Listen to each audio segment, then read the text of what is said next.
네, 안녕하세요. 캐부자입니다. 시청하시기 전에 구독하기, 좋아요, 알람 설정, 멤버십까지 부탁을 드리겠습니다. 네, 오늘은 C트레인, 써리 C트레인 확장 사업에 대해서 얘기를 하면서 오늘은 주로 이제 랭리에 대한 얘기를 좀 해보려고 생각을 하고 있어요. 근데 머릿속에 스토리가 확 정리된 상황은 아니고 이게 막 아주 정확한 얘기들은 아니어서 그냥 재미로 들으시면 될 것 같아요.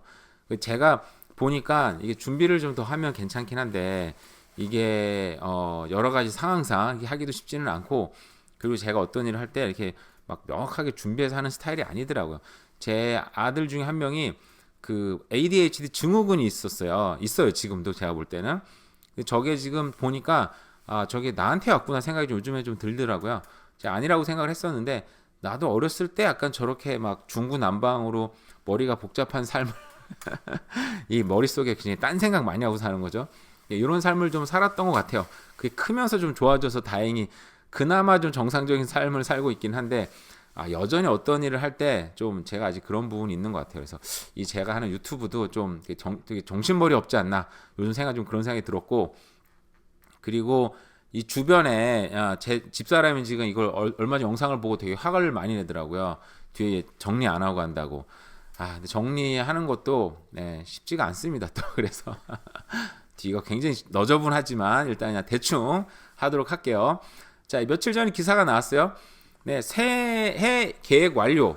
이게 뭐죠? 2028년 완공 목표는 변하지 않았습니다. 근데 그 주변 공사가 정리 공사가 좀 되기는 됐는데, 저도 2028년이면 지금 4년밖에 안 남았는데 얘네들 속도로 도대체 언제 공사를 하나 생각이 좀 들었는데, 이제 내년부터는 이제 본격적으로 시작이 된다고 해요. 보면은 그 도로를 좀 확장을 했고 주변에 이제 뭐 그 길을 좀 넓히는 작업도 하긴 하고 나무를 잘라낸다든지 여러 가지 좀 부수적인 공사는 하긴 했어요. 근데 본격적인 공사가 되지는 않았는데, 어쨌든 자 2024년에 프로젝트를 드디어 시작을 한다고 합니다. 자, 여기는 부수적인 내용이에요. 자, 써리에서만 매일 43만 명인 대중교통을 이용하고 있으며, 써리에서만 43만 명, 써리가 43만 명이 되는 건가? 그죠? 대단한 도시인데. 그래서 써리는 2036년까지 지금부터 13년이 남았습니다. 뭐 거의 끝났으니까 12년. 자, 메트로 밴쿠버에서 가장 큰 도시가 될 준비가 되어 있다. 지난 20년 동안 써리 인구는 10만 명이 성장했으며 대중교통 확산성이 지속적으로 논의되어 왔다. 뭐 여러 가지 얘기가 있습니다. 16km에 8개의 역과 3개의 환승지가 나오는데, 이렇게 지도가 이거 예전부터 확정된 거잖아요. 그죠? 그러니까 이 주변부로는 당연히 이제 발전이 많이 되고, 그리고 조닝들이 이미 다 바뀌었어요. 그 역 주변으로는 이미 조닝들이 다 바뀌었기 때문에 거기에 보면 뭐 30 몇 층짜리 하이라이즈, 뭐 50 몇 층짜리 하이라이즈가 이미 다 부지가 이제 확정이 된 상태죠. 근데 그걸 누가 사서 이제 건설하느냐 문제인데, 지금 워낙 부동산 좀 경기가 안 좋고 경기 침체 앞두고 있으니까 이게 뭐 생각보다 딜레이가 되려나 알 수는 없지만, 여기 보시면은 근데 이렇게 지도가 이미 다 확정이 됐는데 부동산에 관심이 있으시면 거기 한번 가서 보시면은 좋죠. 그죠? 소위 말해 우리가 임장이라 그러잖아요. 직접 가가지고 여기에 들어온다고 보면은 느낌들이 좀 옵니다. 여기에는 좀 뭐가 잘 될 것까지 모르겠지만 여기 하이라이트 이렇게 보면은 조감도들이 나와 있거든요.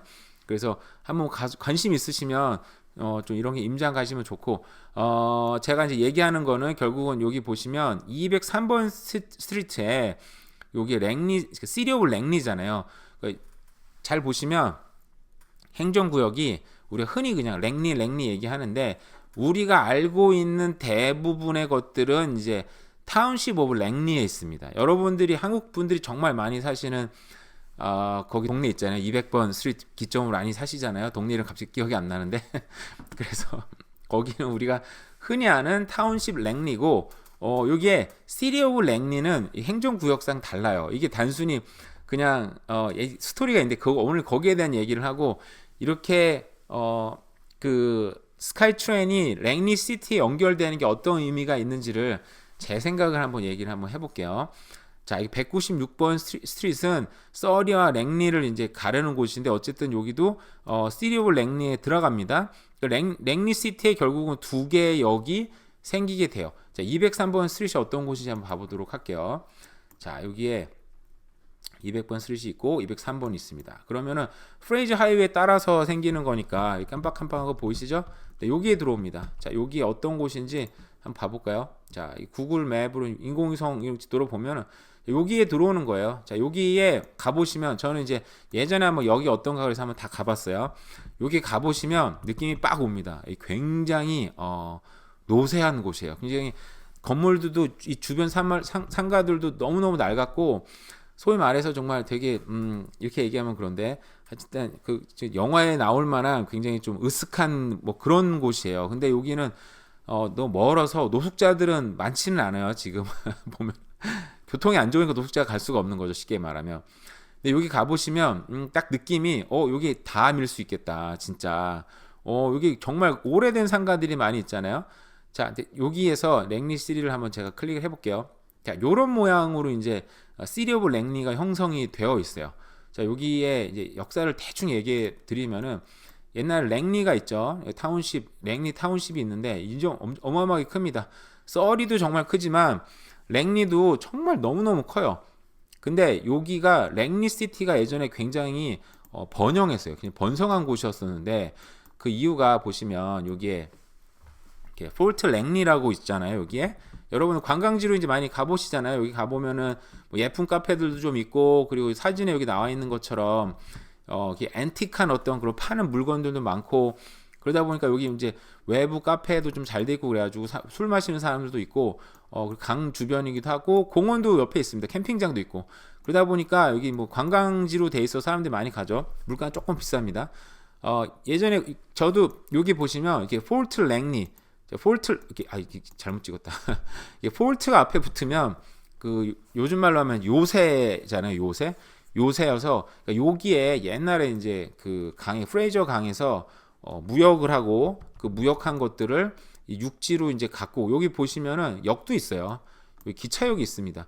그러니까 여기 오래된 도시 특징이 기차역이 있고 그리고 요새가 있고 여기 컨티넨탈 퍼스트 네이션 있잖아요. 여기가 이제 주로 자리 잡았던 곳이었는데 여기서 내륙 지방과 또 외쪽으로 나가는 여기 바닷가로 나가는 쪽에서 물건들을 갖고 오고 내륙에서도 갖고 오고 여기에서 무역을 해가지고 그런 기차에서 실어 나가고 근데 그런 역할을 했던 게 그리고 여기가 폴트랜드 주변이 다 침수 지역이에요. 그러니까 우리가 예전에 고대 도시까지는 아니지만 이 좀 되게 1900년대 초반까지 좀 번성한 데를 보면 특징이 이렇게 무역할 강과 연결돼서 무역할 수 있는 곳, 그 주변은 침수 지역들. 왜냐하면 농사를 지으려면 침수 지역이 좋다 그러더라고요. 왜냐면 물대기가 편하고 그리고 침수가 됐다는 얘기는 외부에서 물들이 많이 들어오는 거잖아요. 그래서 외부 영양분들이 이제 또 들어와서 우리가 흔히 이제 이게 이집트에 있는 그 나일강 삼각주 생각하면 되는데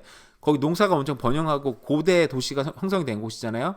물론 이제 치수 사업도 발전을 해야 되는데 물이 한번 쓸고 가는 거예요. 그러면 이제 농사가 다음에 잘 되고 근데 그러면 내 땅 구분이 없어지니까 그 사람들이 이제 내 땅 구분할 수 있는 그 수학적 산수적인 어떤 그 막 토목공사나 이런 게 발달해서 땅을 잘 또 다음에 찾을 수 있게 그런 측량 사업도 발전을 했고 그런 특징이 있는데 어쨌든 폴트 랭리도 그런 곳이었어요. 그래서 이게 번영을 했고 그러다 보니까 여기서 이 도시가 형성이 시리 오브 랭리가 이제 빨리 형성이 됐어요. 우리도 보면 한국에도 보면 노량진 같은 데가 그 진이라는 게 붙는 것 자체가 이제 어떤 항구랑 항만이 연결되어 있는 거잖아요. 지금 노량진에 뭐 그런 항구가 있지는 않지만 지금 수산물 시장이 발달했던 게 옛날에는 노량진 거기까지 이제 바닷물이 들어왔다 그러더라고요. 제가 그 유튜브를 보니까 거기 당연히 이제 무역할 수 있는 어민들이 들어오고 또 거래를 할 수 있는 게 생기는 거죠. 여기도 이제 거래로 퍼스트 네이션들과 거래를 하다가 항구가 형성이 됐고 초기 도시가 형성이 됐는데 그게 이제 외부에서 나오는 이게 프레이저 하이웨이가 그 내륙 지방과 이 항구 쪽 연결하는 중요한 도로였잖아요. 그러다 보니까 시리 오브 랭리가 이제 번영을 했죠. 여기서 자꾸 여러 가지 타운십 랭리랑 이제 행정적으로 많이 싸웠다 그러더라고요. 그래서 우리가 세금 많이 내는데 우리 마음대로 못하네. 그럼 우리는 우리 마음대로 독립할게 해서 했던 게 시리 오브 랭리입니다. 그래서 가보시면 제가 노량진 주변에 좀 우리 부모님이 살고 있어가지고 거기 자주 가게 돼요. 그러니까 가보시면 굉장히 어지러워요. 도시 자체, 구역 자체가 엉망인데 네, 시리오블 랭리가 딱 그렇습니다. 보면 여기 굉장히 어수선하고 사람 사는 곳과 뭐 공업사 그리고 뭐 상가들이 그냥 막 되게 정신없게 어우러져 있어요. 그리고 실제로 공장 같은 것도 좀 있는 것 같고 가보면 오래전에 개발이 됐기 때문에 그런 거죠. 근데 이제 랭리 시티가 이제 제가 이제 주목하고 있는 게 여기 이제 기본적으로 일단 여기 196 스트리트하고 그리고 203번 스트리트에 여기 두 개가 생기잖아요. 그러니까 이 두 주변 사이는 일단 최소한 여기 이미 개발 확정이 됐습니다. 여기 조감도 시리오 랭리 들어가셔가지고 이 개발 계획 찾아보시면 다 나와 있어요. 제가 찾았다가 뭐 그것까지 저번에 한번 소개한 적이 있어서 다시 찾지는 않았는데 제가 볼 땐 이 주변이 다 개발이 되고 근데 랭리가 좋은 게 제가 볼 때는 여기가 배후가 참 좋은 것 같아요. 제가 볼 때는 이미 지금 고속도로하고 시리오 랭리 사이에 200 스트리트 200 뭐라고 표현해야 되죠? 200 스트리트 중심으로는 엄청난 배후가 이미 생겼습니다. 이게 지도상에 다 나오지 않지만 이미 좀 신도시가 생겼잖아요. 우리말로 하면 신도시급의 어떤 배후 단지가 너무 좋은 배후 단지가 생겼고, 그죠? 그리고 남쪽에는 이미 오랫동안 형성된 주거 단지 여기도 개발이 되겠죠. 배후 단지가 이미 형성이 돼 있고, 그리고 서쪽으로는 여기가 클로벌데일이죠. 클로벌데일도 이미 형성이 돼 있는데 여기도 개발이 들어갈 것 같은데 여기 또 보면은 저는 잘 모르는데 이 캠벨 하이트라 그래가지고 이렇게 보니까 공장지대 같은 게 굉장히 많이 있더라고요. 보니까 뭐 아마존 쇼핑 센터도 있고 여기는 이미 공장 아무래도 좀 일자리들이 좀 어느 정도 있는 상태고 그 주변이 더 개발되지 않을까 싶긴 한데 그리고 프레이저 하이 연결되다 보니까 여기 병원도 있어서 이쪽 동쪽이죠.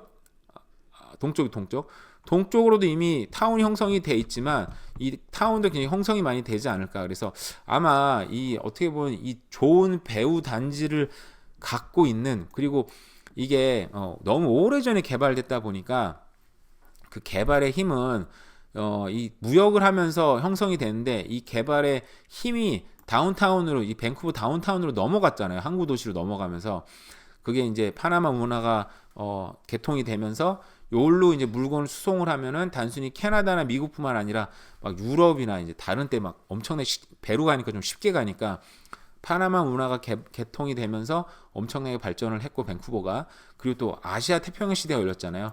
그러면서 밴쿠버가 이제 확 발전하는 이민자들 많이 들어오면서 엄청나게 발전하게 됐는데 여기는 너무 빨리 개발되다 보니까 그리고 동력을 잃었죠. 근데 지금은 동력이 들어오고 있습니다. 무슨 동력이 들어오고 인구가 일단 들어오고 있고요.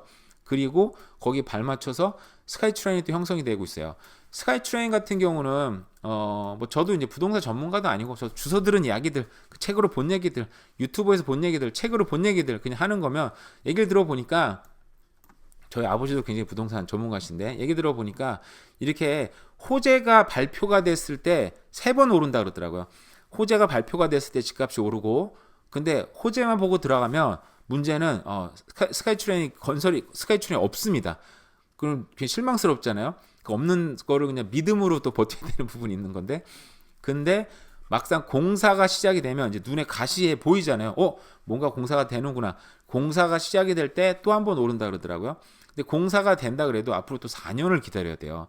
그러니까 그걸 또 이제 그 신념과 믿음으로 또 버텨야 되는 거죠. 근데 또 완공이 됐을 때 막상 이용할 수 있을 때 또 한 번 오른다 그러더라고. 그런 식으로 3번 호재가 발표됐을 때 공사가 시작될 때 그리고 완공됐을 때 그래서 이게 완공이 됐을 때는 사람들이 호가를 올리잖아요. 근데 그거를 보고 딴 데보다 이렇게 비싸 스카이트레인 있는 거 내가 다 알았는데 많이 올렸으면서 또 올려 하는데 막상 그걸 쓸 수 있는 미래 비용까지 사람들이 이제 내고 들어가게 되는 거죠. 그걸 나는 이 가치가 있다. 스카이트레인 옆에 있으면 내 일자리나 애들도 뭐 이거 타고 학교를 다닐 수 있으면은 안전하게 그리고 비가 오나 눈이 오나 스카이트레인 상대적으로 우리가 기차를 좋아하는 거는 버스는 좀 들쑥날쑥하고 시간도 애매한데 그 스카이트레인 시간 딱딱 맞춰 오니까 그것도 뭐 딜레이가 되긴 합니다만 어쨌든 그래서 상대적으로 그게 좋으니까 우리가 이제 그거를 좀 이용하고 싶은 거잖아요. 그런 미래 비용을 이제 지출하는 사람들은 비싼 비용에도 살 수 있는 거죠.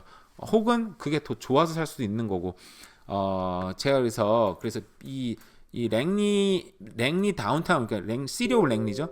랭리 시 같은 경우에는 굉장한 이제 좀 대변혁이 일어날 것 같다라는 생각이 들어요. 근데 이게 물론 지금 시작도 안 했습니다. 지금 한참 시작하고 있는 서리 센츄럴에 안 오신 분들 한 번쯤 와보시면 괜찮을 것 같아요. 제가 볼 때는 여기 몰에 한번 오셔가지고 주변이 얼마나 변했나 보면, 옛날에 저도 유학할 때 서리 센츄 한번 왔었는데 그때 되게 좀 무서웠거든요. 개인적으로 학생 때고 그래가지고 나이도 어렸고. 근데 지금도 물론 밤엔 무섭습니다. 밤엔 무서워요 지금도. 근데 이제 그 하이라이즈 주변들은 괜찮고, 하지만 그럼에도 불구하고 얼마나 많이 변화가 생겼는지 한번 보시면 되는데, 근데 랭리 씨는 아직도 시작도 안 했어요. 그러니까 아마 스카이트레인 공사가 시작되면서, 혹은 공사가 되는 중에 시작이 되겠지만, 굉장히 잠재력은 높은 곳이다. 그래서 요 주변에 뭐 제가 볼 때는 여기가 한국 사람들은 여기 랭리가 지금 제2의 한인타운이 된다고 저번에 말씀을 드렸잖아요. 유일하게 제2 언어권 제일 많이 쓰는 언어 지역으로 선정된 데가 이제 랭리인데, 이쪽으로는 예를 들어서 이제 한국 사람 상대로 좀 사업하시는 분들 많이, 여기에 보면은 우리 한국 마트들도 많이 들어가 있잖아요. 그죠? 상징적으로 또 그런 마트들 들어갔던 게 한국 사람들이 많으니까. 그리고 요 다운타운 주변으로는 어떤 역사적인 배경 미리 개발됐지만 이제 다시 또 때가 오고 있다. 그런 변화의 바람이 이제 앞으로 들어오겠는데, 이렇게 얘기하는 게 시간이 많이 걸리겠죠. 근데 그나마 우리가 지금 랭리 주변이 그나마 가격이 좀 싸잖아요. 그죠? 그러니까 내가 뭐 예를 들어서 밴쿠버 누구나 다 투자하고 싶지만 투자 못 하겠죠. 그러면은 어디 투자해요? 당연히 그럼 메트로타운 투자하고 싶고, 거기 어디죠? 메트로타운 옆에 있는 브렌트우드 지역도 투자하고 싶지만 쉽지 않잖아요. 그러면 좀 예를 들어서 로이드 지역도 여전히 비쌉니다. 그러면 서리냐 랭리냐 투자할 때 난 한국 사람 아니고 뭐 인도 사람도 괜찮아, 누구든 괜찮아, 그럼 투자할 수 있겠죠. 장기 보유한다면. 그러고 할 수 있는 데가 제가 볼 때는 랭리 다운타운이, 랭리 시리 오브 랭리가 투자하기에 좀 가격도 만약에 싸다면 구축 들어가서 그냥 장기적으로 좀 보유하기에는 나쁘진 않지 않나라는 생각이 듭니다. 그래서 제가 만약에 투자할 수 여건이 만약에 생긴다, 만약에 혹여라도 생긴다 그러면, 다시 저는 캘거리 왔었으니까 캘거리 투자할 수도 있겠지만 너무 멀어서 좀 지금 불안한 부분이 있거든요. 사실은 혹시라도 문제 생기면 그래도 한 번 가보고 싶은데 비행기 타고 가야 되니까 좀 그렇잖아요. 그렇다면 그래도 차로 타고 갈 수 있는 랭리에 투자하면, 랭리 시리에 투자하면 그래도 좀 여러 가지 면에서 좋지 않겠나. 죄송해요. 자꾸 지금 문자가 와가지고 어쨌든 방해되진 않죠?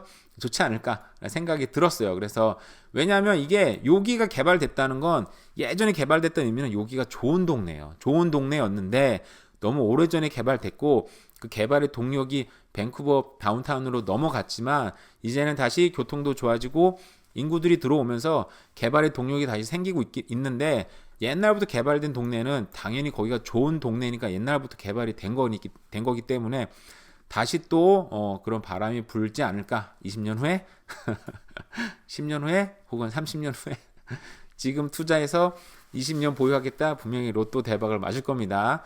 네, 이거 말고도 지금 여러 가지 얘기 준비를 했는데 이게 쓸데없는 얘기 많이 하느라고 그냥 얘기가 흘러간 것 같아요. 물론 여러분, 저는 이게 부동산 전문가도 아니고 경제 전문가도 아니니까 그냥 이 사람은 이렇게 그냥 생각하는구나, 이 정도로 생각하고 들어주시면 됐을 것 같아요. 어쨌든 오늘 하루 남은 하루도 잘 보내시기 바랍니다. 네, 감사합니다. 네, 안녕하세요. K부자입니다. 시청하시면 구독하기, 좋아요, 알람 설정, 멤버십까지 부탁을 드리고요. 오늘은 얼마 전에 나왔던 기사인데 제가 어디서 이제 누구한테 받은 거예요. 거기 소개 한번 하도록 하겠습니다. 네, 내 집 없는 것도 서러운, 재밌는 기사더라고요 보니까. 내 집 없는 것도 서러운데 지금 주거가 불안하면 빨리 늙는다. 그죠? 내 집 없는 것도 참 서러운 일이에요. 그죠? 우리가 특히 이제 캐나다에 살고 있고 밴쿠버에 살고 있고 어디나 마찬가지긴 하지만, 우리가 나라를 떠나서 어떻게 보면 이민을 왔잖아요. 새로운 나라에 정착을 했는데 우리가 가뜩이나 이제 마이너리티고 영어도 잘 못하고, 그죠? 이게 애매한 게, 한국 사람이랑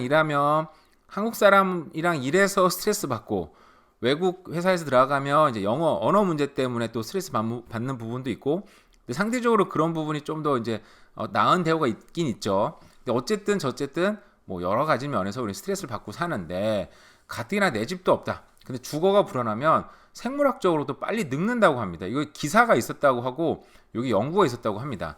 자, 영국 BBC에 따르면 호주 에이식스 대학교와 애들레이드 대학교 연구진은 최근에 이렇게 뭐 역학 및 지역사회 건강 저널이라는 데에 논문을 발표를 했대요. 자, 생물학적 노화란 실제 나이하고는 상관없이 그냥 신체 조직하고 세포가 기능이 저하되는 거예요. 우리 보면은 동안인 사람들도 있고 대표적으로 저는 노안이었습니다. 노안이었는데 나이가 먹다 보니까 그냥 적정한 나이가 지금으로 보이는 것 같긴 해요. 어렸을 때는 굉장히 노안으로 불렸어요. 사실은 저도. 자, 영국 백인입니다. 또 1420명의 거주 환경과 건강 정보를 모았다고 하는데요. 자, 여기 보면은 이제 결국은 이제 핵심은 이겁니다. 뭐 굉장히 짧은 얘기예요. 간단한 얘기를 하려고 오늘 방송을 켰는데요.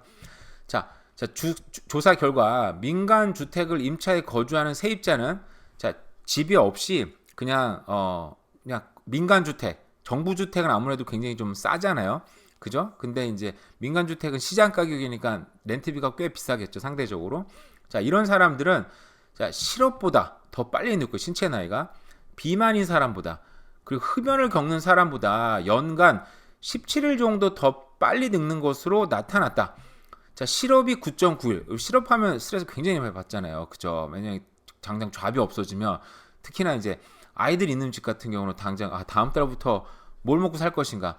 대부분이 저도 그렇지만 통장에 여윳돈이 없습니다. 그죠? 그렇지 않나요?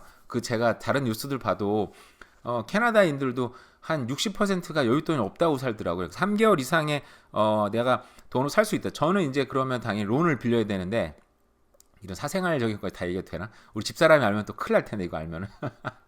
어쨌든 그 론을 빌려야 되는데 3개월 이상 살 수 있는 돈을 갖고 있지 않은 사람들이 60%가 넘더라고. 다른 뉴스를 보니까 대부분 그렇지 않을까 싶긴 한데 어쨌든 한국 분들은 또 알짜배기들이 많으니까 아는 수도 있고요.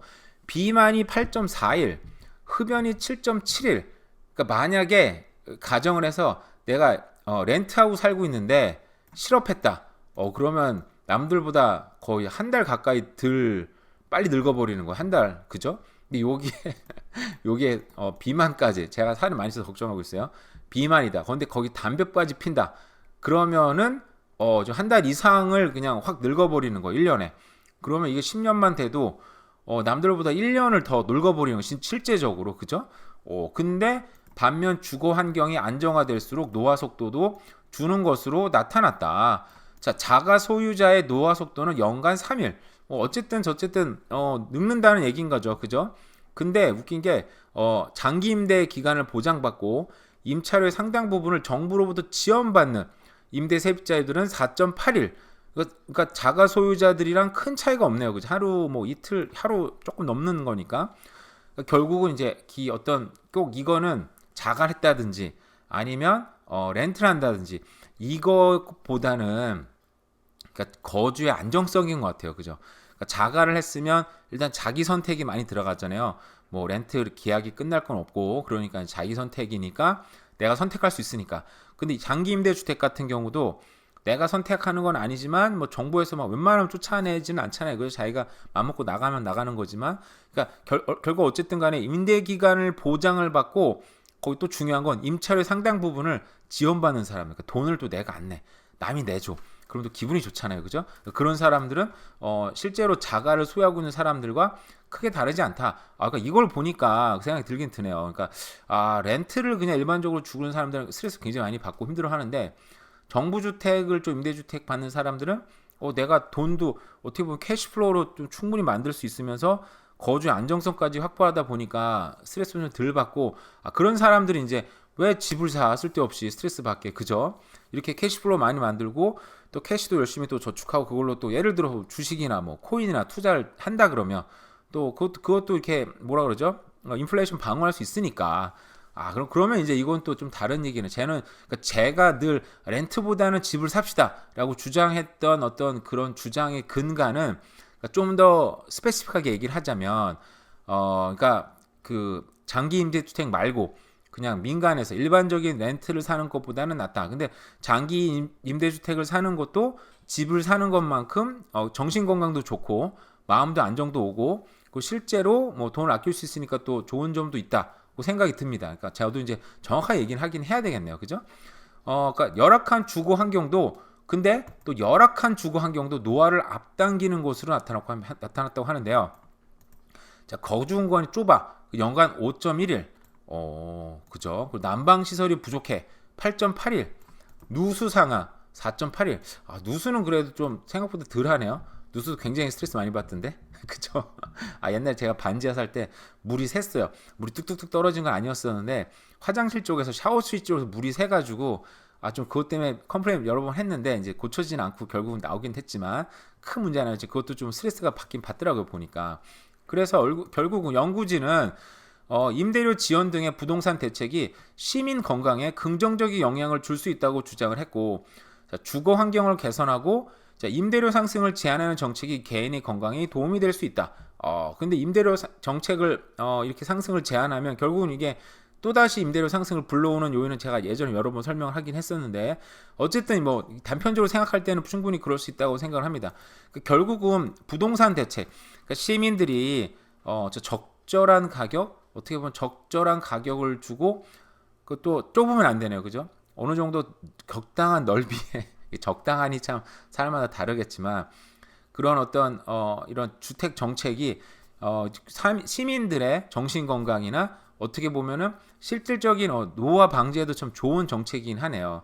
제가 예전에 이것도 여러 번 뭐 방송을 하긴 했던 건데 예전에 옛날에 아시는 분 아실 텐데 옛날에 이제 그 개를 이제 사육해가지고 파는 식용 개를 파는 사람들을 경찰에 한번 가가지고 잡았는데 거기에 굉장히 뭐라 그래야 되죠? 그 멸종 위기에 여우가 있었대요. 근데 이 사람은 그 잘 모르고 개인데 좀 특이한 개라서 키웠는데 나중에 키우다 보니까 개가 아닌 걸 알았던 거예요. 근데 이게 멸종 위기라서 서울대학교 대공원도 그렇고 뭐 동물 박사들도 그거를 좀 그 뭐라 그러죠? 이렇게 자연 번식 아니고 이제 그게 뭐 번식을 시켜주려고 했는데 전 세계적으로 한 번도 성공한 적이 없대요. 근데 이 사람은 이거를 처음에 잘못해서 데리고 온 애들 부부하고 그 자식들 손자까지 3대를 번식을 해놓은 거예요. 거기에다가 그래서 8마리로 는 거예요. 그게 그래서 동물 박사들이 그 딜을 친 거예요. 그거 비밀을 알려주면 우리가 당시 얘기해서 연구에 도움을 줬으니까 경찰에 좀 이렇게 또 형을 좀 덜 받게 해주겠다 얘기를 한 거예요. 그 사람이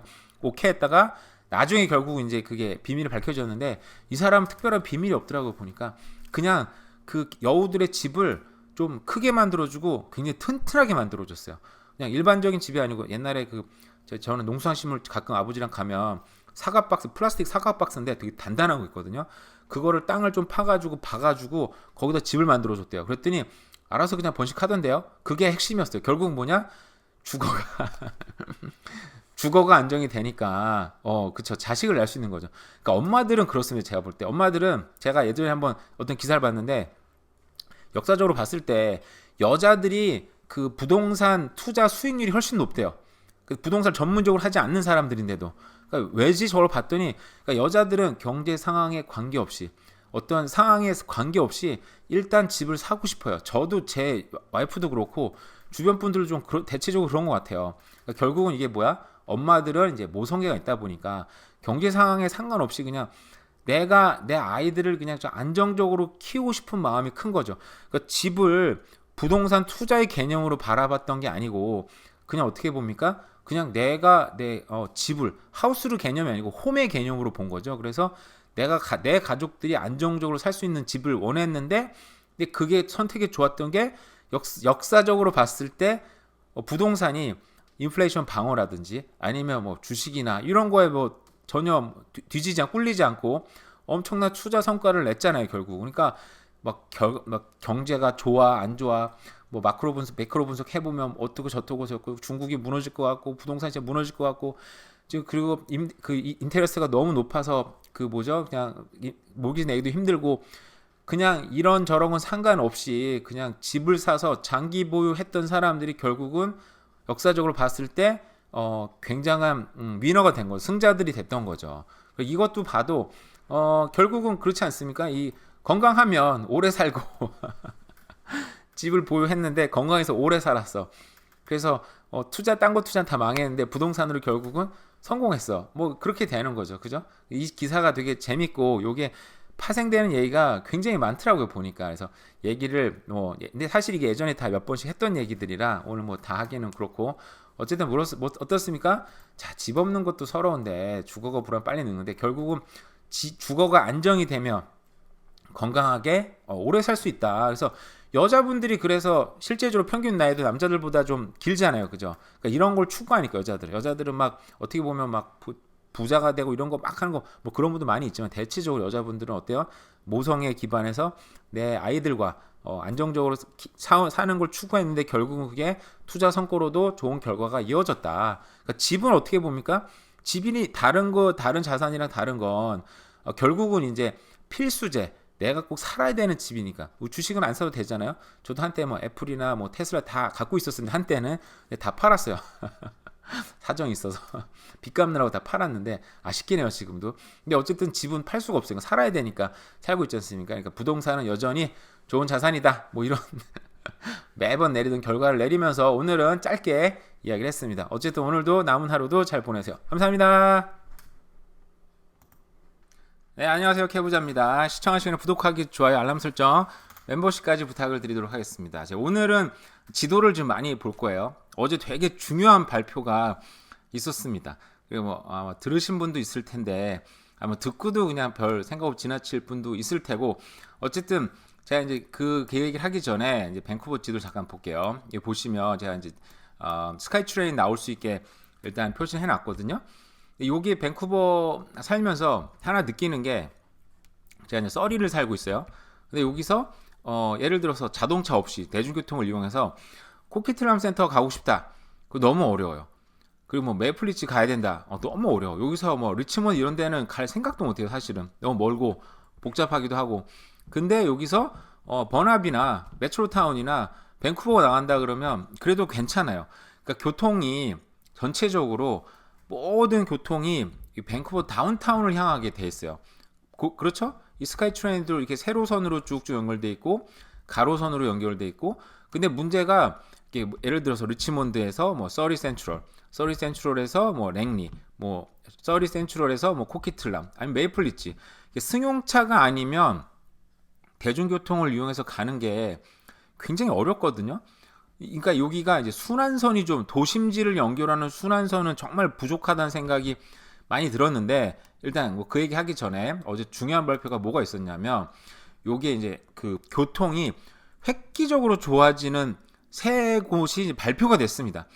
이게 뭐 그전에는 뭐 이런 스카이트레인 뭐 우리 당연히 있는데 그 버스로 연결되는 곳이 그냥 부족한데 거기 물론 이제 뭐 고속버스라고 표현하기 그렇고 좀 직행버스처럼 운행하는 것들이 있긴 있었어요. 근데 요번에 획기적으로 변하는 게 요게 이제 BRT라 그래가지고 여기 보면 새 라인이 이제 확정이 돼서 어제 시장들이 모여가지고 지난 뭐 상당 시간 동안 시장들끼리 격렬하게 논쟁을 했대요. 왜냐하면 저걸 끌어오면 그 지역이 발전하고 못 끌어오면 그저 발전 못하는 거니까 다 자기 쪽으로 하고 싶었겠죠. 근데 발표가 된 게 세 군데인데 첫 번째가 메트로타운에서 노스 쇼어 코리도. 그러니까 이거는 메트로타운에서 웨스트 밴쿠버까지 가는 겁니다. 여기도 자동차가 아니면 사실상 참 힘들게 이동하는 곳이었어요. 왜냐면 스카이트레인을 타도 또 C버스로 갈아타야 돼. 근데 그 거리가 굉장히 멀어요 또. 그러니까 관광삼아 한 번쯤은 가볼 만한데 그걸 타고 매일 이동한다 그러면 좀 짜증나잖아요. 그죠? 배라는 게 또 싹 들어와가지고 착 쓰는 게 아니고 막 천천히 와서 또 접안하는데 시간 걸리지. 거기다 앉아야지. 뭐 해보니까 이게 매번 하긴 참 쉽지 않은 거였었는데 어쨌든 메트로타운에서 BRT가 형성이 되고 BRT가 뭔지 좀 보여드릴게요.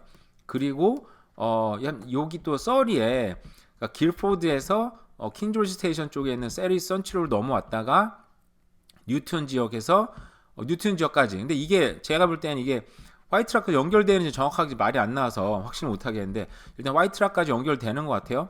BRT 라인 여기에 원래 경전철 생긴다고 굉장히 말이 많았잖아요. 근데 그게 완전히 취소가 됐고 결국은 여기에 BRT가 들어오고요. 그리고 또 어제 며칠 전에 제가 랭리 그 시리 오브 랭리 얘기했잖아요. 랭리 다운타운이 좀 이 나중되면 이제 변화가 좀 폭발적으로 일어날 것 같다는 생각 많이 했는데 제가 이걸 알고 얘기한 건 아닌데 어쨌든 랭리 다운타운에서 그러니까 시리 오브 랭리예요. 시리 오브 랭리에서 메이플리치까지 또 BRT가 지금 확정이 됐습니다. 확정이 된 거예요, 이거는. 근데 BRT가 뭔지 제가 보여드릴게요. 저도 이거 보면서 래피드 트랜스여가지고 뭐 원래 있지 않나 여기에 생각했었는데 이번에 이게 물론 스카이트레인급은 아니지만 그 준하는 그러니까 보시면요 이렇게 한국에 저는 이제 강남역에 가면 길 가운데 정거장이 있잖아요. 그 버스들이 이제 다른 차에 방해받지 않게 여기 보시면 이건 이제 온타리오 주에 미리 이제 만들어진 거라 그러더라고요. 이런 식으로 만드는 겁니다. 보면 양쪽에 도로들이 있죠. 여기 양쪽으로. 근데 버스가 다니는 길은 이렇게 가운데 형성이 되어 있습니다. 그러니까 이게 버스 전용 도로예요. 그리고 도로 양쪽이 아니고 도로 한가운데 저렇게 특별히 버스 전용 차로들을 만들어 가지고 버스 전용으로 버스가 전혀 방해받지 않게 그리고 이게 아마 한 대 버스가 아니고 두 대 버스 다니고 그럴 거예요. 이쪽으로 아마. 그러니까 수송 능력이 굉장히 획기적으로 늘어날 뿐만 아니라 다른 차들의 방해를 안 받으니까 스카이트레인과 같은 그런 역할을 할 것 같다는 생각이 들어요. 그래서 이 세 지역은 근데 메트로타운 물론 밴쿠버는 이런 게 없어도 이 스카이트레인 워낙 밀집하게 돼 있고 버스가 워낙 촘촘하게 돼 있고 사람이 많다 보니까 우리 정말 이 한국의 강남 같은 곳이니까 여기는 예외로 치고요. 여기는 사실 이런 거 말고도 뭐 또 연결되고 스카이트레인도 지금 만들어지고 그러잖아요, 그죠? 근데 메트로타운도 어마어마하죠. 거기 버스 디포도 굉장히 크고 또 고속도로도 진출하기 쉽고 또 킹조지 이게 뭐죠? 이거 킹즈웨이도 있고 킹즈웨이는 사실상 옛날에 퍼스트 네이션부터 이어져던 길 그리고 이게 이제 프레이저 하이웨이죠. 프레이저 하이웨이랑 연결돼 가지고 옛날부터 이렇게 어떤 도시가 형성이 되면요. 이게 대각선으로 뚫리는 길은 그 길은 이제 번영이 될 수밖에 없는데 유일하게 세로로 관통하는 길이잖아요. 밴쿠버에서 메트로 밴쿠버 지역에서 자 거기에 맞게 근데 메트로타운이 다 연결되는데 여기에 또 다른 지역 노스 밴쿠버 연결이 됩니다. 근데 이 지도에는 안 나올 다른 지도 보면 메트로타운에서 그 리치몬드 센터까지 또 직행버스가 생겨요. 뭐 BRT는 아니지만 버스 전용 차선도 어느 정도 만들어지는 BRT는 아니지만 직행버스, 고속버스 같은 직행 말이 헷갈리. 약간 좀 쾌속버스가 생겨요. 어쨌든 그러니까 메트로타운은 워낙 교통이 좋은 곳인데 다른 도심지와 또 연결되는 더 좋은 모습으로 이제 변화가 일어나고요. 그리고 서리 같은 경우에 그러니까 이 노선을 잘 기억하세요. 그러니까 웬만하게 집을 살 때 저도 뭐 부동산 전문가도 아니고 뭐 이런 거 아니지만 그래도 이왕이면 내가 집을 살 때 요 라인 따라 사야죠, 그죠? 그리고 내가 최소한 스카이트레인 역에 집을 붙이지 못하게 되면 비싸니까 그러면 최소한 그래도 요런 라인 정거장을 좀 잘 아직 정거장 발표는 안 났어요. 최소한 이런 라인에 붙이자, 그죠? 옆으로 한번 얘기했지만 진짜 부자들은 이렇게 사람 북적북적한데 살지 않지만 우리 같이 이제 일반적인 사람들은 교통이 좋아야 되잖아요, 그죠? 그러니까 이런 라인에 붙이자. 그리고 여기에는 또 랭리 시리 오브 랭리 거기하고 메이플리치하고 연결되는 이 라인들 요 라인에 좀 붙이면 좋겠죠. 근데 이게 이제 확정이 된 건데 그 전에 사실은 이게 이제 2050년까지 그 트랜스링크에서 그 프라이어리티 이걸 무선적으로 개발하겠다라는 라인들이 있어요. 지금 이거 보시면 아까 봤던 라인들이랑 얼추 비슷한 게 많이 있긴 있거든요. 근데 저거는 이제 이미 확정이 됐고 여기 보시면 주요 도로도 있지 않습니까? 여기에 이거 뭐죠? 여기 메트로타운에서 노스 밴쿠버까지 가는 주요 도로들이 개선이 되긴 하는데 거기에 뭐가 들어왔어요? 결국은 BRT라는 이제 획기적인 교통수단이 들어왔고요. 서리 지역도 그렇고 랭리에서 그 메이플리치로 이어지는데도 그렇고요. 들어왔고요. 그러니까 최소한 요 라인하고 기존에 있던 라인들을 잘 생각해서 이왕이면 집을 사도 뭐 요런 데 들어오면 되겠죠. 근데 또 하나 생각해야 되는 게 제가 아까 초반에 얘기했던 게 그러니까 세로 연결로 밴쿠버 다운타운으로 가는 거는 다 너무너무 편한데 도심과 도심으로 가는 게 너무 어렵다 그랬잖아요. 근데 요거는 요 지도는 아까 그 새 지도를 잘 보시면서 잘 기억을 하시면서 또 이 지도는 뭐냐면 이게 이미 다 트랜스링크에서 발표한 자료들인데 이거는 이제 10년 동안 우선적으로 투자할 거다라고 한 거예요. 자, 보시면 여기 그 보라색 선들 있잖아요. 잘 보이진 않겠지만 그러니까 주황색 선들은 이미 있고 확정된 것들이에요, 사실상. 근데 여기 보라색 선들 같은 경우는 길이 기존에 있긴 하지만 새로운 버스 노선을 만들겠다라고 발표한 것들이에요. 자, 보시면 여기 다운타운에서 노스 밴쿠버로 이어지는 이게 라이언스 게이트죠. 여기가 사실 버스가 있긴 있는데 참 불편한 곳이고 차도 많이 몰리는데 요게 이제 새로운 버스 라인들을 만들다고 발표를 했고요. 아까 말씀드렸다시피 리치몬드 센터에서 메트로타운을 연결되는 또 우선 버스 되는 우선 버스 되는 라인들도 만들고 그리고 그러니까 요런 라인에 붙이면 좋은 거죠. 근데 그리고 또 주목해야 되는 게 그 전에 되게 불편했던 서리 센트럴과 다른 지역들, 랭리 지역들과 그리고 웨프리지 연결되는 이 도로 여기 제가 지금 깜빡깜빡하는 데가 여기가 그 랭리 한 200번 애비뉴 근처에 있는 그 뭐죠? 칼보스잖아요. 칼보스. 한국 분들 많이 사시는 그 랭리 그 200번 그쪽 가까이 거기하고 서리 센트럴하고 버스를 연결한다는 거예요. 거기에 이제 좀 정거장 좀 덜 하는 걸로 약간 치킨버스 느낌을 해가지고 그러니까 요런 라인에 들어오면 그래도 교통이 꽤 좋게 되는 거죠. 아마 그래서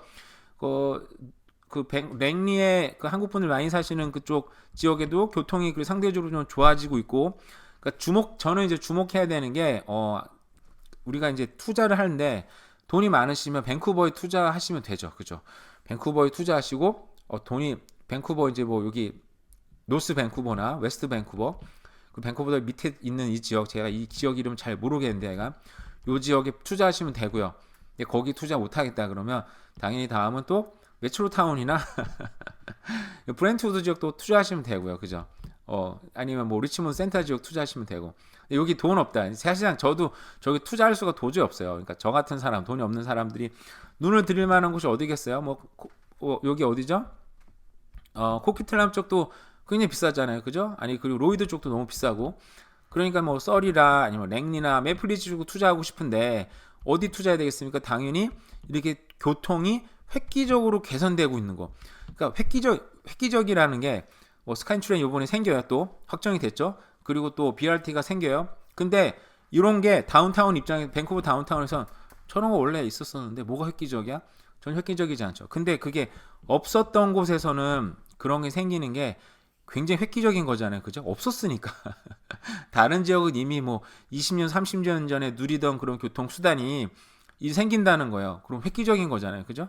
그러니까 최소한 이런 라인들에 붙여서 우리가 집을 구매를 하든 투자를 하든 하자는 거죠. 그죠?